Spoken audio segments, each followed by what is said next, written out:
Hello ladies, I hope you're doing well. I'm glad to be back. I've been so busy. I want to adjust this so make sure everybody can hear it. And welcome to Homemakers Radio. I hope you get a lot done while you work today. There's really not much to see here. I'm not going to, well, I am going to read you a story. You might want to stick around. But before you go and get about all of your business at home, I'd like to share my teacup. It goes with the little cape that I'm wearing. I made this cape a few years ago and I'll show it to you in a picture. This is some of that Gracie's Teaware fine bone china. I just love it. I have gotten this at Home Goods, and one of the things I like about it is it's usually dishwasher safe. It says microwave not recommended. We don't have a microwave. I do have a toaster oven, but I'm not dumb enough to put it in. I enjoy my electric automatic shut-off tea kettle or hot water kettle, so that I always have hot water at my fingertips. I never have to microwave anything. And I don't have a microwave, but that's not necessary. You can have, if you heat one of those, switch over here and get it. If you heat this to boiling, and it's up to here, that hot water, you could probably use it quite a while without having to turn it on again, but it's automatic shut off. I don't know how many people have come here and I've turned this on and they'll hear it make a little bit of a noise as it heats up. And they'll say, oh, your kettle's boiling. They want to shut it off. It shuts off automatically. It's Farberware. And you can get this online. And I got those at Walmart. I've got one in each room almost. And so today, I want to talk to you about a few things. Apparently, you already understand that you need to get ready. You need to get dressed. But maybe sometimes you don't feel like it. And I will try to cover some other things. But I'm going to read out of my book, Just Breathing the Air, and I know how you can get it. The publisher, see, it's self-published, so I want to explain that. I publish it, I'm the publisher, and I control it, and unfortunately, it's the printer that has the disc, and the printer is at lulu.com, and it has the disc, and when I place an order, it will print off a copy and send it to me. There aren't a bunch of these in a warehouse somewhere, and I don't have them stacked up in my house. So, if you want a copy, here's what you do. If you don't want to, this is for cash people that don't like to use the internet. You can email me and give me your address, and I'll give you mine. You can send me $34, and I will have one of these printed out for you from the disc at the printers where I have it and sent to you. Now the reason the cost is $34 is, I'll break it down for you. It costs approximately $29 to have it printed. It has a glossy cover. It has very good print. I wanted to have high quality pages in print because this would go to both children and elderly people, and I wanted them to be able to read it. Plus the pictures are original pictures and they're glossy too.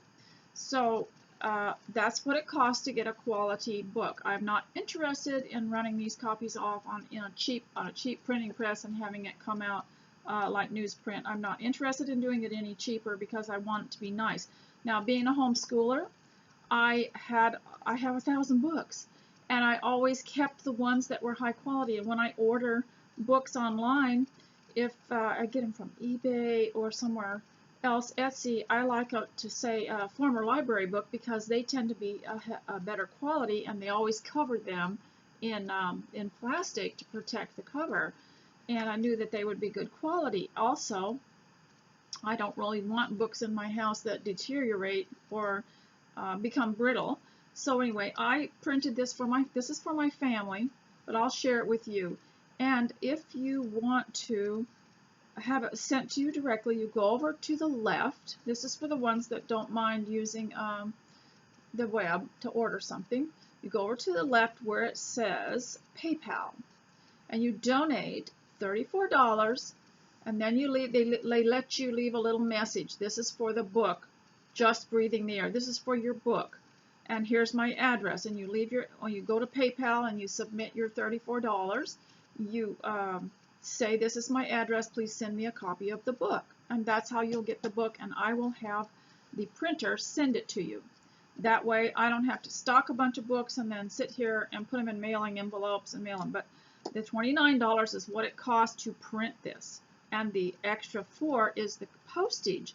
So since I just did this for my family, that's how I arranged to have it done, so that the pictures would be lovely, the pictures would be clear, it is high quality, and that is the reason. Now, you know that I like maps, and I have talked to you about maps before, and I had attempted to collect some pictures of maps that were from ancient times, and they used to, if you've ever seen maps of the world that were made in the map making days, they had little pictures all over them. Like, here's where their citadel was, and here's where a swamp was, and here's where, you know, an alligator would be in a river. And so I made myself in this book a map, and you'll get a picture of it, and I drew this myself. This is a map of the homestead. This is what it looked like to me in my childhood's mind's eye. So I made a map. You will see this, and it shows all the different places in there, and in kind of a perspective sense. And so you will get that when it comes. And I'm going to today read to you a story from the book called Looking at Clouds in the Berry Patch. Now, I read to you previously about my father and how he had, in his spare time, he would do things like build a greenhouse, or make a root cellar, or make a shed to put the generator in, or he would build a barn or a garage or something. That was what he did with his spare time. These men worked very hard in the oil fields, on the highways, in the fishing industry, very, very, very hard work. And many of them had previously been in the military. And my father had been in, I believe it was the Navy or something to do with ships. And he was in Iwo Jima during World War II. And he was very young. And he had wanted to be in the military. And he had not quite given them full information about his age. And he was supposed to be 18, but he was only 17. So when it came time in the days of his elderly years, my mother urged him to apply for the military pension that he could get after, you know, a while, and he wouldn't do it because he was embarrassed that he had lied about his age to get in the military. But interestingly enough, they found him, and they started sending him a pension. They found him. I mean, he was on the rolls, wasn't he? So they found him. So as a matter of fact, my father had suffered an injury while in the military and lost his kneecaps, and he never could kneel. And so when he led us in prayer, he always stood. And of course, in those days, people would stand anyway. So this is called Spare Time, and there's a picture of my dad. Now we were all real thin in those days, and no one thought anything of it, but we never had a chance to gain weight. We just kept moving. So this is called Spare Time. Our dad spent a lot of time at work, but in some of his spare time at home, he built a greenhouse and grew tomatoes and cucumbers. And I have already read this to you, so I'm going to just repeat it from last time. And beneath the greenhouse, he dug a root cellar, and inside he kept potatoes and other root vegetables. Now, this is where our mother sent us when we were making too much noise, or she felt that we didn't have enough to do. She'd send us down to the root cellar to take the sprouts off the potatoes.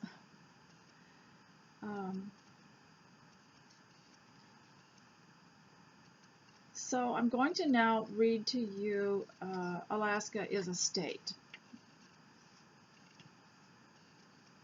Lydia Ruth, wake up. It was Gracie. Now see, when I grew up, everyone was addressed by their double name, so first and second name. So I was Lydia Ruth. For years I was Lydia Ruth till I would say adulthood, and when people weren't using the double names anymore and they dropped the Ruth. But I was Lydia Ruth for so long. It was Grace. she was a friend of ours, who nudged me from my sleep one morning. We had spent the night at her house in Anchorage.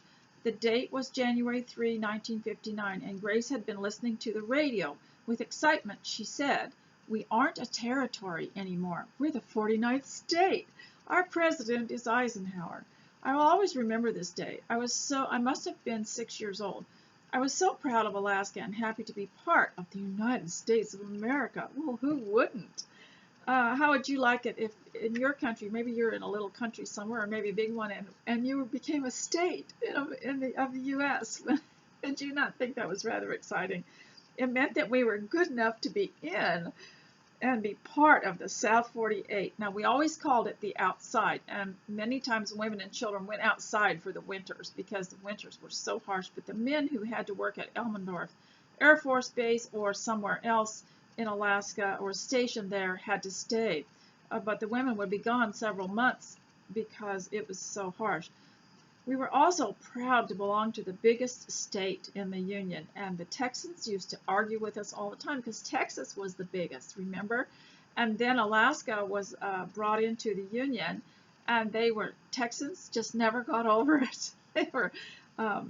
They were just so astonished because they were always the biggest state in the Union, and now Alaska was the biggest state in the Union. But what they did was they reasoned that most of it was ice, so it didn't count. But we're going to find out something very different here. We were so glad to be part of the biggest state of the Union, the last frontier, and we were pioneers. And it was called the last frontier because it was the last place of exploration, the last place that America could develop. Alaska meant great land from the Aleut word Alaska. It was purchased from Russia in 1867 by the Secretary of State William Seward, under President Abraham Lincoln, for 2 cents an acre. In those days, it was considered the territory of Alexander Baranov, a Russian leader. Many towns and people still bear Russian names in Alaska, such as Nanilchik. That was a lovely little fishing village. I just love it. Nanilchik, Kachemak, Nikiski, and Kasilov. After the purchase of Alaska, it was known as Seward's Folly and Seward's Icebox, because many people thought it was such a big piece of ice and not worth much. One government official during the era said that Alaska was a sucked orange. That was an expression, because he believed that the interior of the land was empty. It was found, however, to be worth more than anyone at the time ever imagined.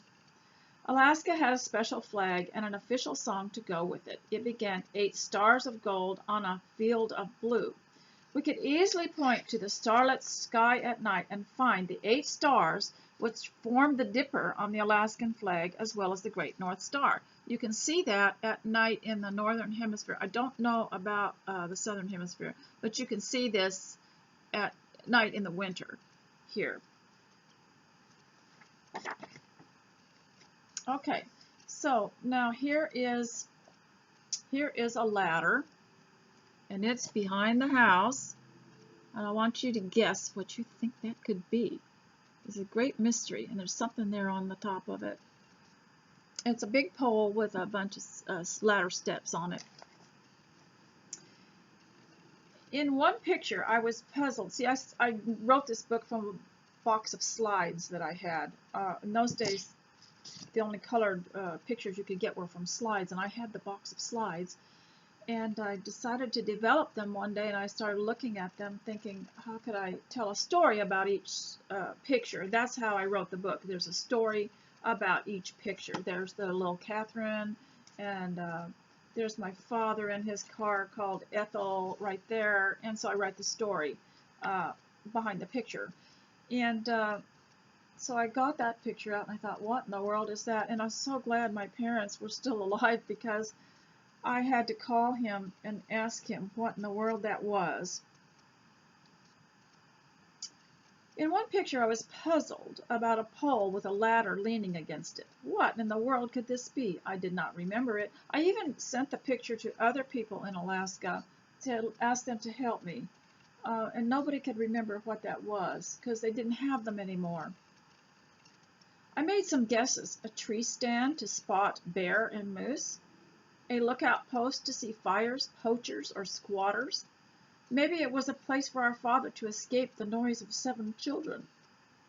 I was amused to find that in spite of our primitive homestead life, our parents were quite keen on the newest technology, television.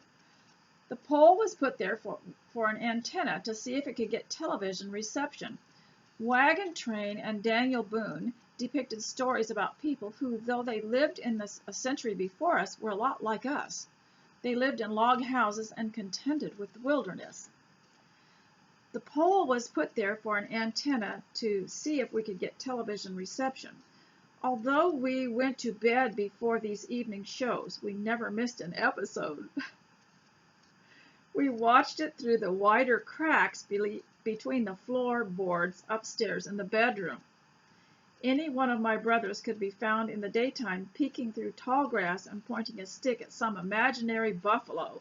With rifles made of sticks, they hunted game and arrested each other. Using obliging cats and dogs, and some that were not so obliging, they rounded up cattle for branding. They climbed trees and built forts, and kept the homestead safe. The lessons of bravery and courage were not limited to our outdoor playing. Every once in a while our mother would take stock of everyone and try to give account for their whereabouts. "Where's Johnny?" she would ask, or "Where's Bobby?" On one occasion she could not find Bobby. He had wandered down to the lake by himself. He walked out on the little dock and fell in. The younger children, and sometimes we older ones, were not allowed to go to the lake without supervision.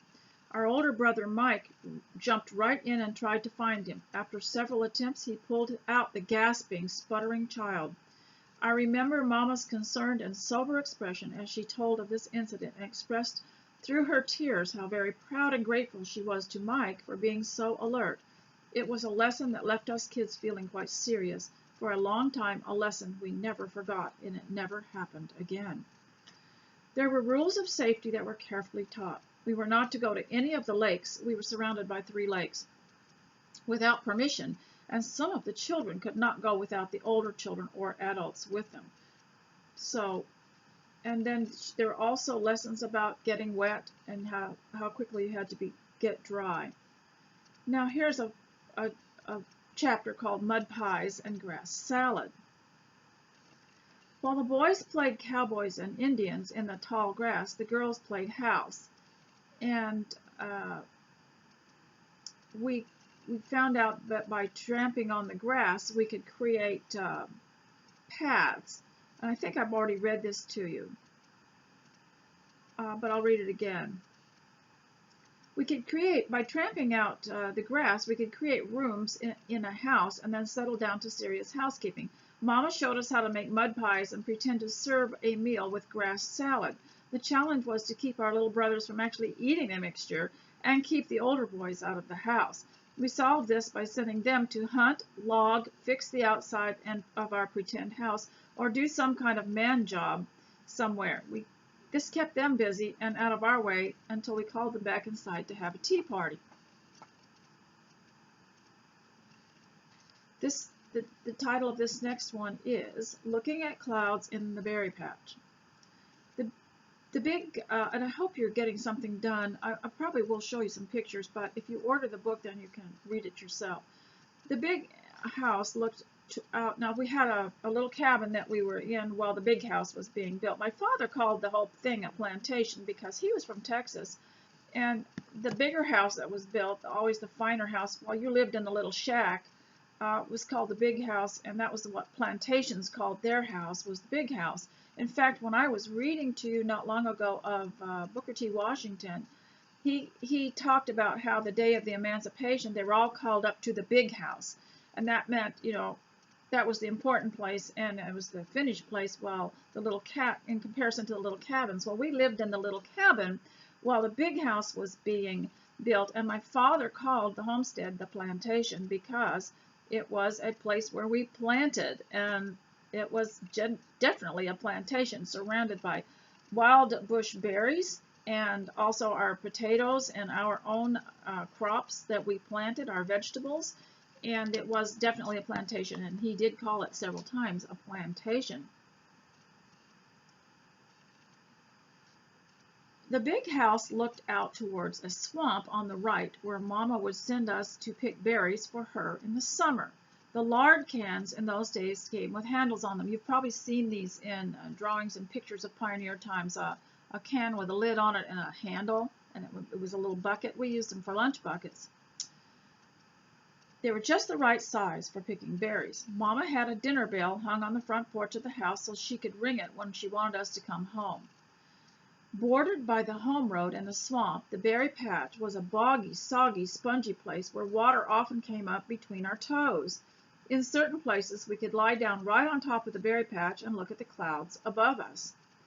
So it was that when we went to the berry patch, we actually spent very little time getting down to the business of picking berries. We had a little ritual we followed first. Find a place to skip some rocks and look at our reflections in the water, then shout to the echoes. Have you ever done that? Shout to the echoes and hear them come back? That's great occupation. But first we would find a place to skip some rocks. And that's a great childhood experience, a great adult experience. I still try it. And look at our reflections in the water. And then shout to the echoes, and then lay on our backs on top of the spongy low-bush cranberries and blackberries and look at the clouds. I sometimes marveled that Mama was so disappointed at our buckets being only half full of berries, when she was the person that spent so much time teaching us how to skip rocks, look at reflections, shout to the echoes, and look at the clouds. Mama often yodeled to let us hear the echoes, coming back often as many times. And I just remembered when I was rereading this before I came that I did learn to yodel for some reason. I didn't teach my children. And I guess it's because in the era of television, when you hear all these professional singers, you don't think that yours is so great. Or for some reason, at the time, I didn't know anyone else who yodeled. But I did learn to yodel from my mother. My mother yodeled to us to hear the echoes, coming back as many times as a rock would skip, and she was the best yodeler I ever heard. I'm sure, though, that you could not make much jam out of those skills, and she would have much preferred we spent our time picking the berries. Now, her yodeling, she was from the prairies. She was from Alberta, Canada. They lived in several different places, High Prairie, and there were other Peace River area.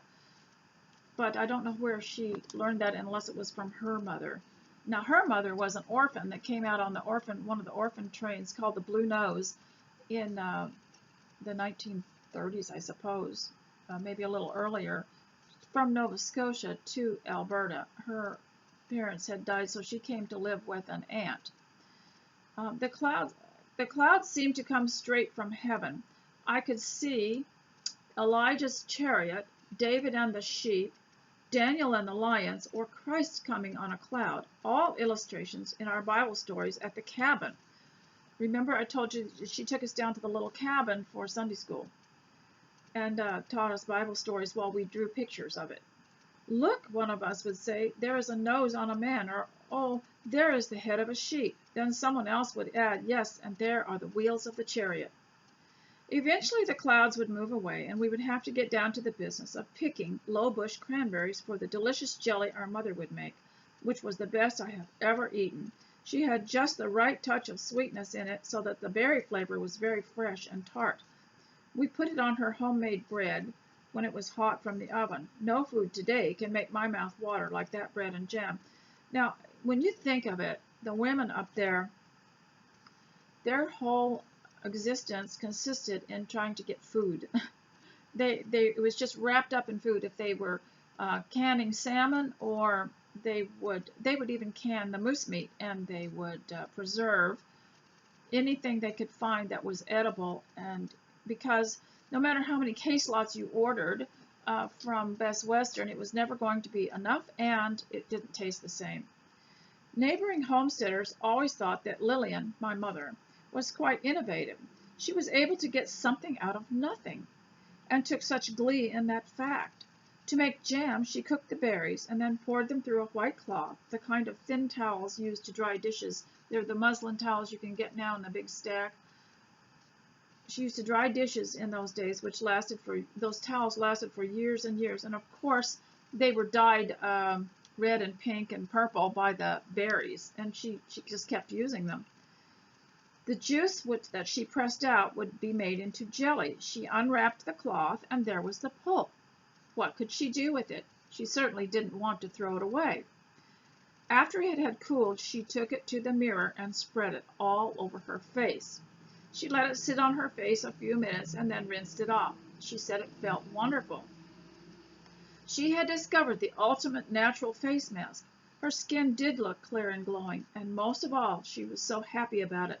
The cloths had turned scarlet and purple. She washed them and hung them on the clothesline, delighted to have dyed them a different color. This is a black and white picture of my mother. She had red hair. She was orangish. She was an orange person. She loved orange and she loved amber, and her skin was her hair was more of a strawberry blondish orange with a pale orange skin. Okay, so the oily duck. Now, did I read this story to you about the oily duck? I don't know. I may have told you about it. Another creature that visited the homestead was a beautiful green mallard duck, which could not walk or fly because it had gotten its feathers soaked in oil. I believe my father found the duck somewhere in the oil fields. The duck's body was so greasy it could not move. Daddy picked it up from the home road and brought it home. Every day he wiped more oil off the duck and used a small tub of water to test its swimming abilities. I remember us all watching him put that duck in the water so it could swim around. One day he thought the duck might be able to go out on its own. It was let out onto the lake where it swam away and joined the wild ducks. When our mother went out rowing, she tried to call out to see if that duck would recognize her voice. She was certain that it followed her quite a ways before turning back to the other ducks. And now this next chapter is called the Hooligan Run. Now I've looked up this word hooligan, and I don't know how, unless it was an Aleut or Eskimo word, probably was. It's not the same as the hooligan of the Irish terminology. When the hooligan run was on, we went with nets and caught them. We fried them crispy, and we liked them very much. That's what my mother wrote to me. They kind of look like smelt. Hooligan got its name from the Eskimo word hulichan or ulagan for smelt, a small fish that would run in the summer, and is not related to the common Irish expression hooligan, referring to a wild-spirited person. Usually when we saw someone else dip up a net full of fish, we knew the hooligan run was on. Okay, picture of a moose there. They're huge. These things are huge. The McGoy homestead bordered another lake called Island Lake, which had an island in the middle of it. By the shore of that lake lived a man younger than my parents, whose first name was Calvin, a bachelor. He had staked a small claim consisting of a few acres on the edge of Island Lake, where he had a cabin and a husky dog. He had to be away from his home for a short while and asked my mother and father to look after his dog. When Calvin went away, he left a double-bitted axe in the chopping block. A chopping block was usually a broad stump of a tree that had been cut down. His husky was tied up behind it. Mama and Daddy went to check on the dog and found that a moose had come into the area and had charged the dog. Now, I read earlier that moose hate dogs, especially when they start barking. That really irritates a moose. And so they went to check on the dog and found that a moose had come into the area and charged the dog. The moose had fallen against the axe, which had cut off one of its front legs. They had to shoot the moose, as any good homesteader would have done in those days. Throughout the day, however, fish and wildlife planes and helicopters had been circling over the homesteads, our homestead and other homesteads.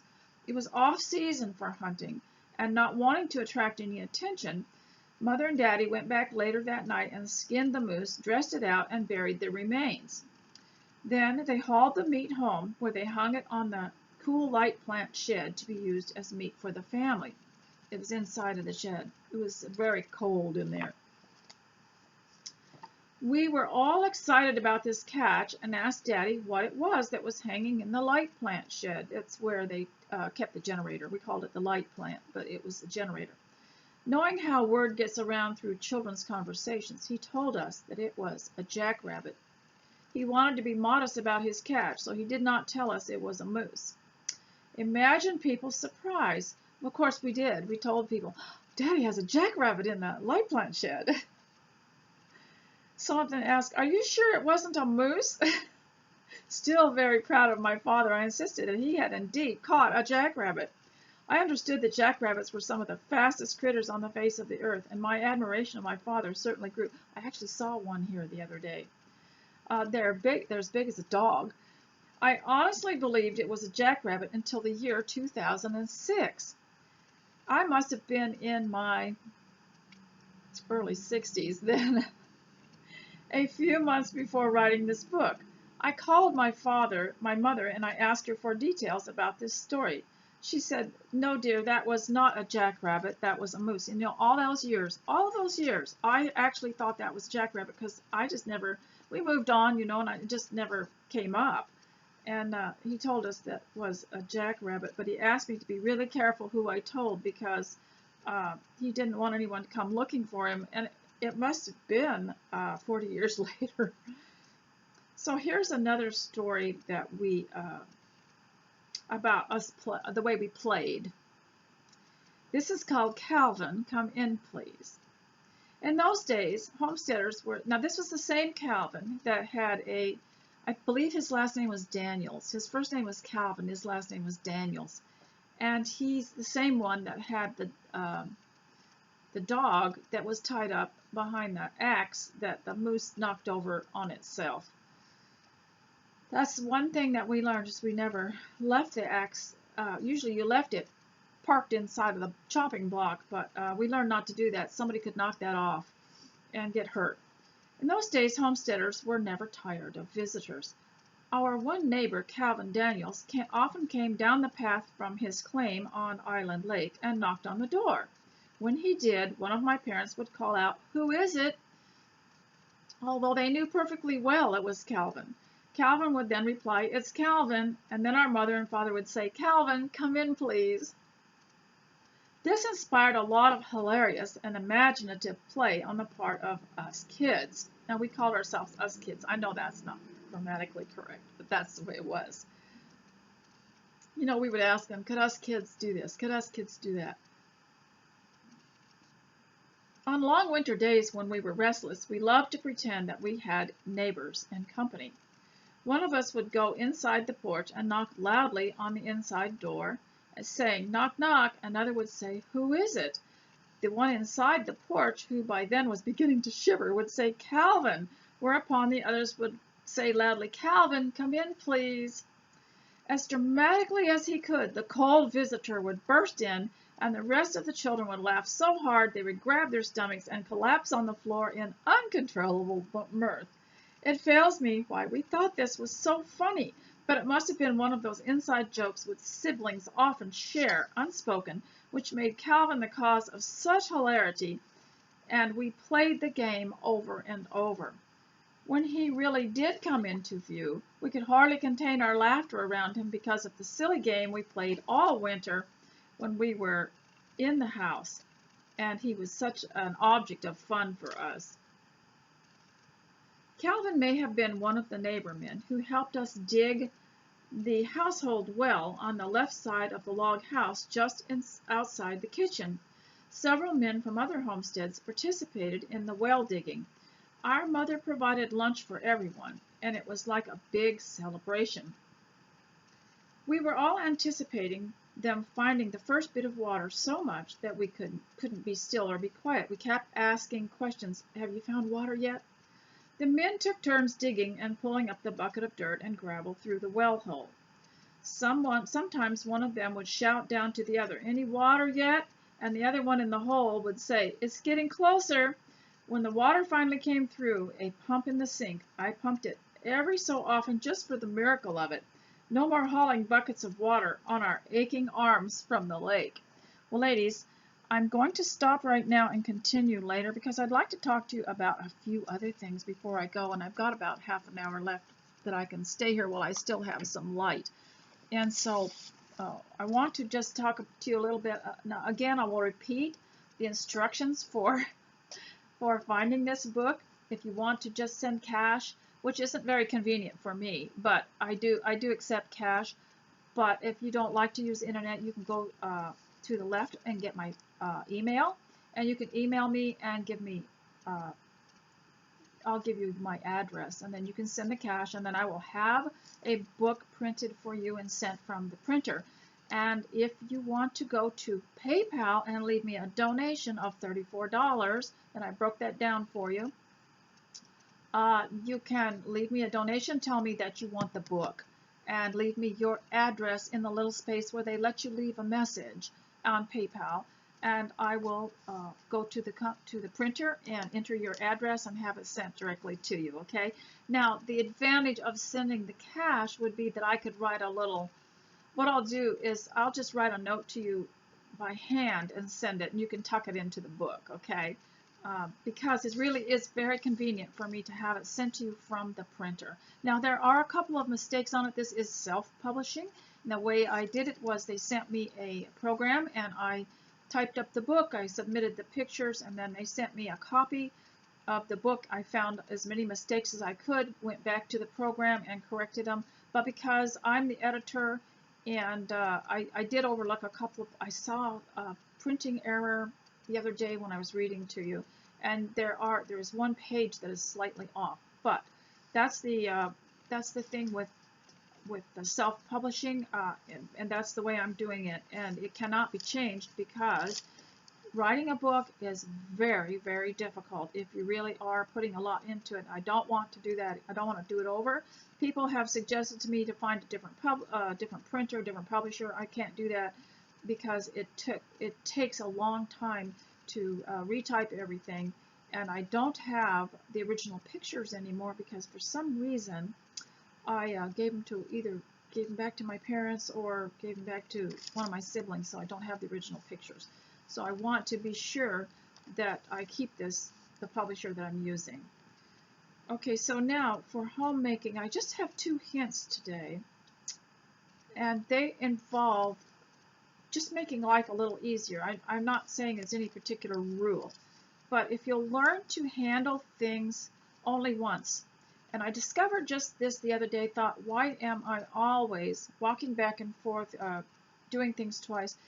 If I found, let's say, a cup that someone had used and it was in another room, I would just take it to the kitchen, and then I'd go back and do some of my work.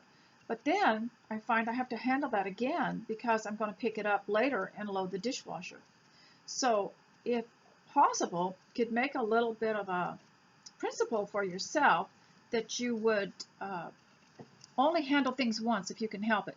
Now, I learned this about the mail too. The mail comes and there's lots of things in it that aren't, they're just advertisements. So I bring it into the house and I stand over the waste paper basket or the trash can, and I'll just toss it out, things that I'm not going to keep. Rather than stack it up, park it somewhere and say, I'll go through that later. Take out what I know that I have to have and throw away the rest. And then, because if you leave it in a pile, you've got to handle it again. So as much as possible, handle everything only once. It's all the way from changing a baby's diaper to carrying a cup or a glass to the sink. If you could just handle everything only once and not have to go through it again, just think about more about what you're doing to save yourself some steps and to become more efficient in the home. And also makes you happier at home. And the other thing is the children. Now, I know it's a temptation to say, now when we lived out on the homestead, Mother couldn't say to Father, will you look after the children while I clean house? Because Father was at work, worked so hard, and when he came home, he was dead tired. And if he had any energy left in him, he had to build something. So Mother learned, and I learned, and you can learn too, to work with the children around you. And don't be always saying, don't be putting them out of the way. They need to see you working. They need to see what you do so that it will rub off on them. So learn to work with them underfoot. So you just take them with you in every room you're in, and if you have to get dinner, there are ways to have them nearby and involved. I really wouldn't want to have someone look after my children while I cleaned house. I want to hear their voices, and I want them with me. And that also makes you very efficient, because you don't have to wait for them to be out of the way while you clean. You just clean along with them, and you have them with you. You just learn to keep them in tow, is what we used to call. And another thing too is facing hard times with your family and with your children, and with your family, your husband and children, is sometimes you're going to have to, you will face hard times, or there might be things against you. And one of the things that I learned was to say, in hard times, or in stressful times, or in difficulties, or when there are pressures that go on, is you need, and this is what I learned as a homeschooler, because you share a lot more. You say to them, we have a lot going against us, and we will have to encourage each other. We will have to have each other's backs. Now, I don't know if you know what that means, but it's a common expression.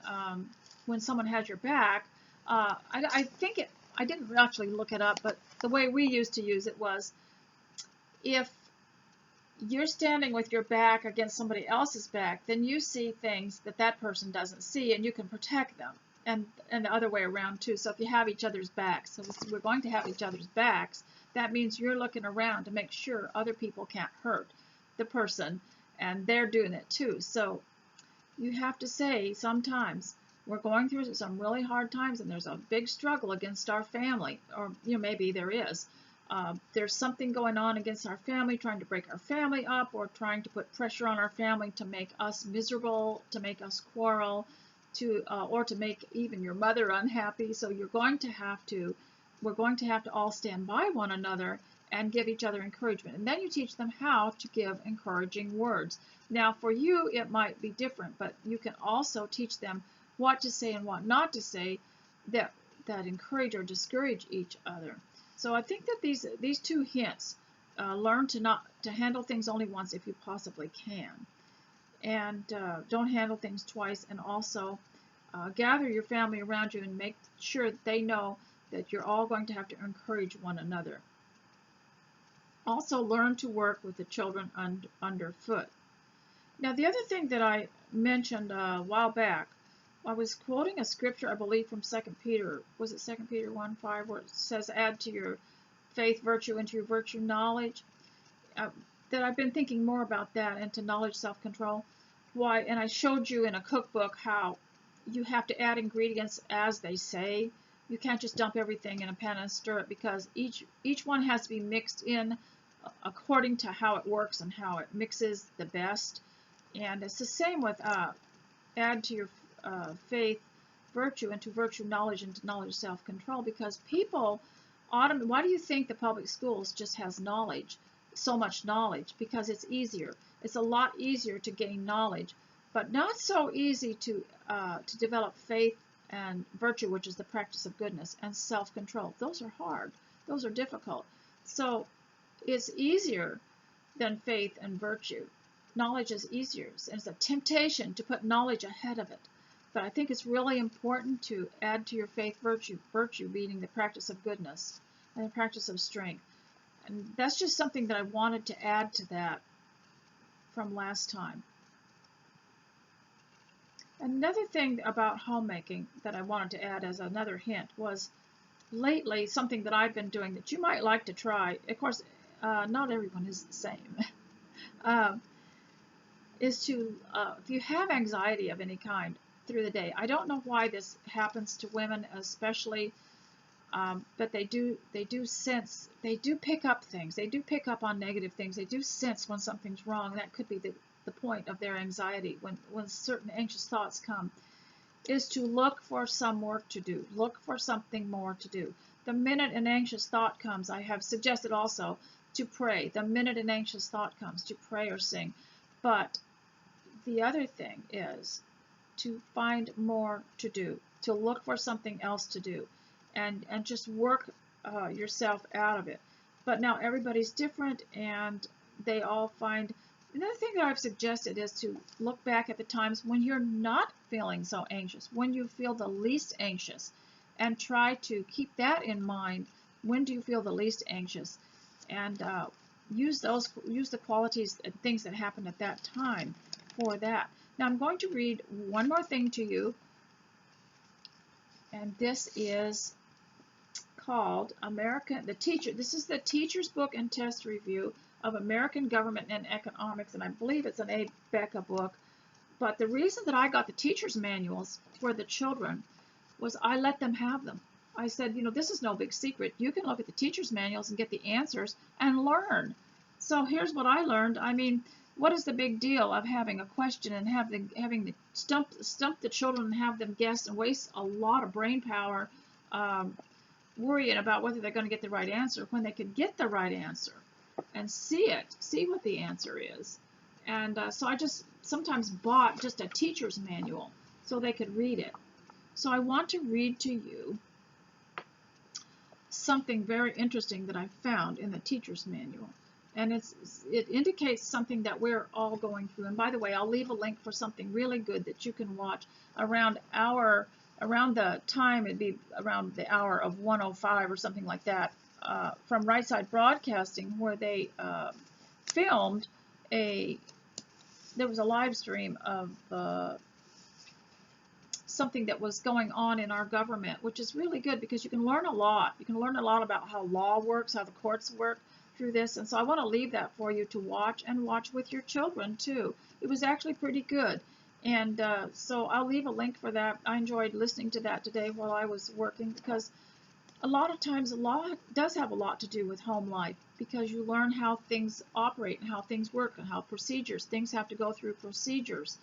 And you can't just, some people have this, we'll just round them up and shoot them up at the old K Corral mentality. Whenever you find that there are people in government who are criminals, let's just get rid of them all. Everything has to be followed according to law. Law is very important, because if you don't follow it, then you lose your case, and you may not ever have to be able to do it again. So you want to have an airtight case. And so I will put the link there for you to listen to if you want to know more about that, God and government. So this is in Christian perspective, and it's called American Government and Economics. And it will surprise you. If this is how I got myself educated, was through homeschooling. When I was homeschooling my kids, so then I got a whole different attitude and a whole different aspect of life in our country. And I believe that what's happening now with Americans realizing that the press does not always tell us the truth came from a generation of people who were homeschooled or went to private schools and learned how people twist things. But this is called essay questions. Now, this was teaching a chapter on writing essays on certain aspects of government and economics. So the essay question was, discuss each question in one or more well-written paragraphs. Okay, you think you could do this? Okay, ladies, if you are, I'm not really educating your children, I'm educating you. So you're being homeschooled right now, and some of you that are homeschooling your children, this is your chance to get a little more homeschooling, although I think it's adequate. If you homeschool your children, then you can say you were homeschooled because you went through. Never just give a child a book and say, here, do that lesson today. You need to know what they are reading and what they are doing, and you need to be homeschooled right along with them. That's why it is so time consuming, because you're actually, in the old days, the teacher would sit at a desk and give the children 30 math problems to do, and then they would be quiet while she did something else. That's not how it works in homeschooling. We work alongside of the children, and we don't give them 30 math problems just to keep them busy. And one of the things I learned in my exercise program that I'm following is that this instructor did not believe that it was helpful to do 30 arm stretches She believed in the whole body workout. You do 1 or 2 arm stretches, and then you do 1 or 2 of crossover body exercise, and you do 1 or 2 here and there. And that's why I like it so much, is it doesn't wear you out in one part of your body. Well, it's the same with math. You don't give them 30 math problems and then leave the room, just to, otherwise math feels like punishment. So you do 1 or 2, and then you move, unless they're willing to go further, you move on and you do something else for a while, and you just maintain a balance of information. Now, so let's listen to this. Essay questions. Discuss each question in 1 or more well-written paragraphs. Well, we wouldn't always have to write a paragraph. We could actually just discuss them, okay? And I would have the children make a speech about what they knew about it according to what we had already covered. Why do communists hate Christianity? That is the question, and it's supposed to either be a well-written paragraph, but we would probably just discuss it. First of all, here's the ABCD of the paragraphs that you would write. Communism places no worth on the individual. Christ died for individuals. I'm trying to get out of the sun here. Communism causes selfishness. Christianity teaches selflessness, because I've been watching videos by people who have escaped communist countries talk about how you are in a state of personal survival constantly. You don't have time to think about anything else or anyone else. It's all selfishness, because you have to survive, and it produces a strange mentality.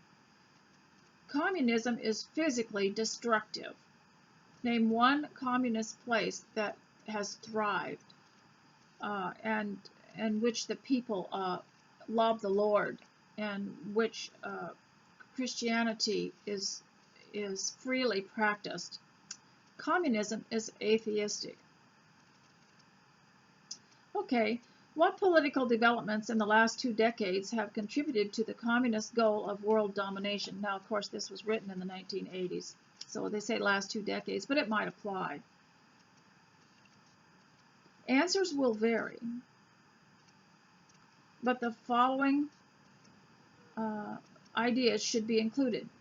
A. Communist revolution and control in Cuba, fall of South Vietnam to communism, violence in African nations such as the Congo and Rhodesia, and communist activity in Angola, Mozambique, and Ethiopia. Communist activity in Latin America, Nicaragua, El Salvador, Guatemala, Honduras. Decrease of Americans' will to fight, cuts in United States defense, or increased terrorism. What should be the Christian's attitude towards the future? What actions should we take to help deter forces of evil in the world? A. Realize that only Christianity, not human resources, can overcome communism. Because you see, it's a belief system. And that's where I say education is a battle for the mind, because a knowledgeable populace cannot be subdued or defeated or put into enslavement. But it's an ignorant populace that becomes enslaved.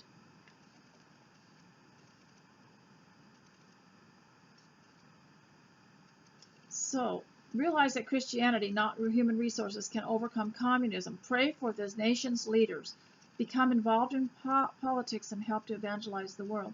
Now, that is one of the things that I firmly believe in, when the New Testament talks about pray for all magistrates and kings and leaders in the world, that we might have, so that we can lead a peaceful life. And that is one of the reasons we do that, because if we pray for them, God's going to turn their hearts, He's going to bless them, and He's going to bless us and keep us safe. So this is very important, that we not rail against our president and vilify him and talk down about him, because we want him to succeed, and we want to be blessed too. And so what are we supposed to do? We're supposed to pray for them.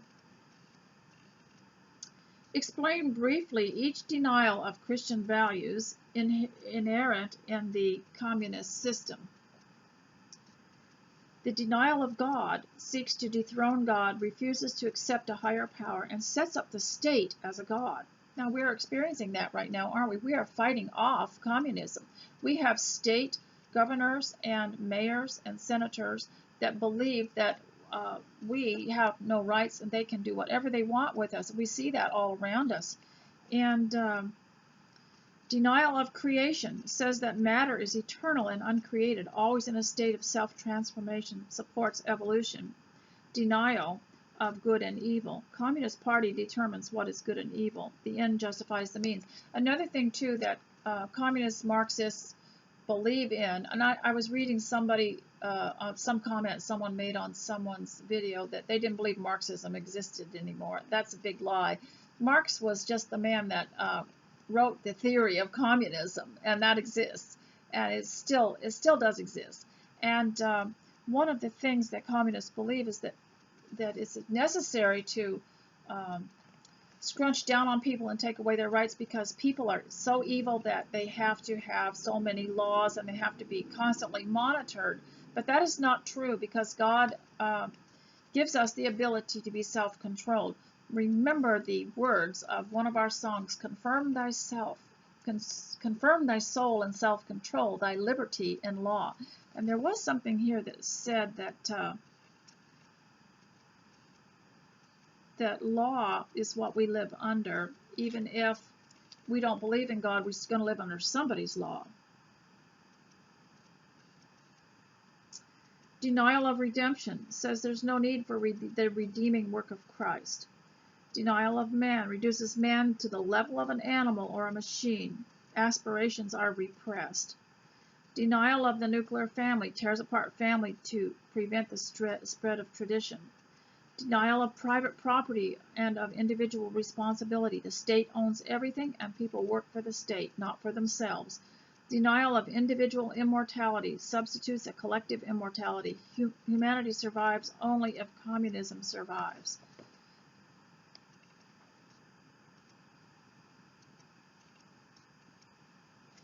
Outline and briefly discuss the main points in How to Conserve a Nation by John R. Richardson. That was one of the books that was recommended at the beginning here. I didn't read it. I don't know what it is. But here's what's to be included in the outline.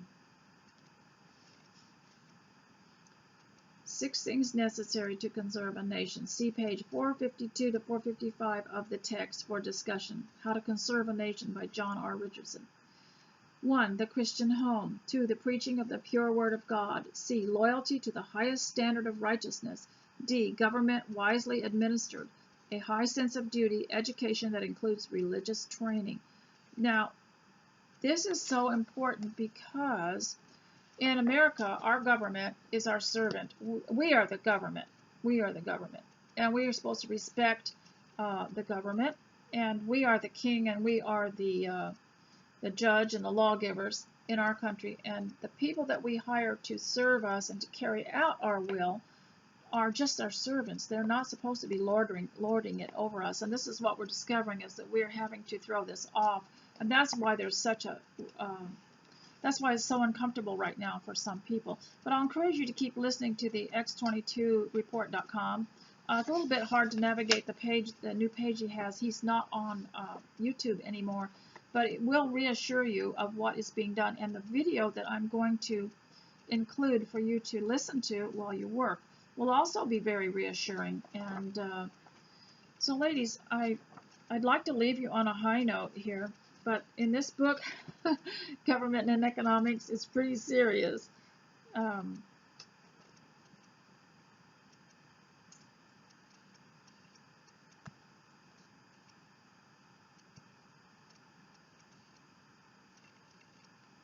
So I'll read some more about this to you later, maybe on my next video. And I hope you did get something done.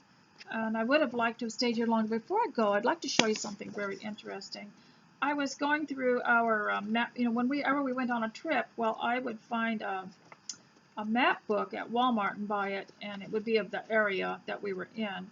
And they had the nicest little fold-out maps. And this is of Sedona, which I just, Sedona, Arizona.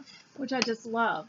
And you'll notice how much like the old maps it is, where they do a perspective of it, and it gives it personality, and they have little pictures of the rocks and the buildings and some of the uptown areas, and it's illustrated and it's colorful. That's the way the original maps were. And so I'm saving that because of that. I need to probably get a plastic to put it in. But it's fun to make maps for your children, and you can make a map of the inside of your house in winter and hide things for them to find, or give them each their own individual map to find the thing that you have for them. That's always very enjoyable, and then they learn to draw maps for each other, and we did a lot of this on the homestead. And you can do the outdoor maps too around your own property, where you learn to draw maps, treasure maps for each other. And I buy these little mandarin oranges in a bag, and there are about, I guess, 20 of them in a bag, and I will put those oranges all over the place with a map, you know, for people to find them, or I'll just put old toys laying around for that. So ladies, I hope that you've got a lot done while you were listening. If you weren't working and you just were not feeling good and you wanted to listen, I hope that it helped in some way. And so be sure to remember about the book. You can click PayPal, put $34 in it, put your name and address, tell me you're ordering the book, and I will have it sent to you right away. Thank you. Bye.